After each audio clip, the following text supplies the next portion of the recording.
আসসালামু আলাইকুম সুপ্রিয় দর্শক, যারা আমকে ভালোবাসেন, আর আমকে সাধারণত সবাই ভালোবাসেন, শতকরা 95 জন লোকই আমকে পছন্দ করেন। তা আমার এই বাড়ির পিছনে যে আপনার একটু জায়গা ছিল, আপনার পরিত্যক্ত জায়গা, সেই পরিত্যক্ত জায়গায় যে আম বাগানটা করেছি, আমার এখানে দেখেন যে কত সুন্দর আম ধরেছে এবং বেশ যথেষ্ট আম ধরেছে গাছের গুলিতে।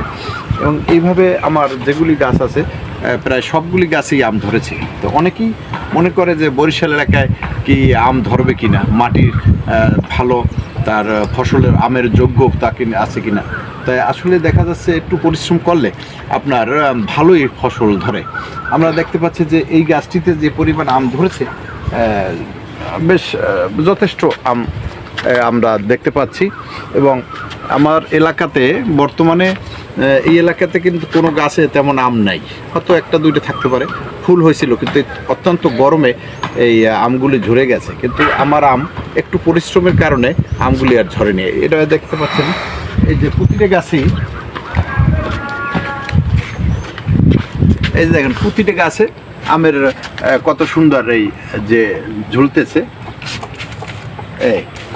এভাবে মাঝে মাঝে বিভিন্ন রকমের স্প্রে আছে, সেই স্প্রে করলে, এবং এই গরমের সময় আমি আম গাছগুলিকে দুপুরের সময় গোসল করিয়ে দিয়েছি এবং পর্যাপ্ত পরিমাণে গোড়ায় পানি দিয়েছি।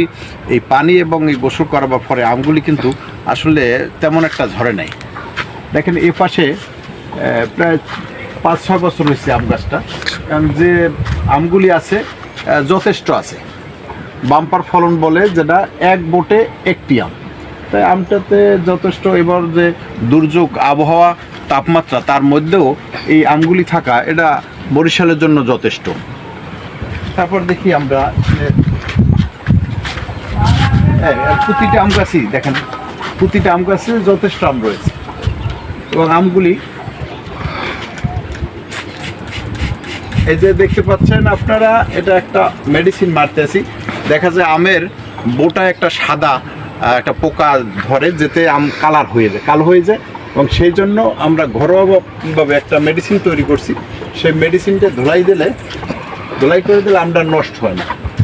এই যে দেখতে পাচ্ছেন কালো হয়ে যাচ্ছে, এই কালো এই জিনিসটা যদি আমরা এভাবে ধুলাই করে দিই তাহলে এটা ঠিক হয়ে যায়। এখানে আছে বাড়ি ফোর গাছের আম, একটা দেখলে আপনি পরাণ জুড়িয়ে যাবে, এত সুন্দর এবং এত বড়।